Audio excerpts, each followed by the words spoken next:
Ano naman, Kevin, para sa'yo, sino yung pinakamalaking threat sa title nyo? Sinong team yung tingin mong baka makalaban nyo sa finals if ever? As far as concern namin, every game lang kami, lahat ng teams sobrang lakas na yan. Pero, ayun nga, looking at the roster, sobrang lakas ng UP and then, ayun nga yung expected ko na makakalaban namin. Pero, no disrespect sa lahat ng team. Sobrang lakas ng lahat ng team ngayon. Pero I think UP. Sino yung paboritong ka-matchup na player ng isang Kevin Kiambao bilang ikaw yung MVP?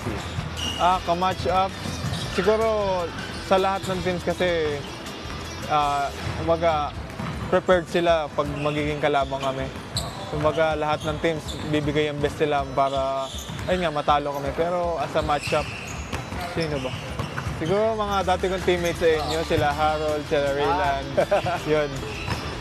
Ayun lang, parang mga dati kong teammates kasi sobrang sarap sila kalaro dahil nga, ayun, kasama mo sila dati na kakampi, ngayon kalaban and then different goals. Ganun.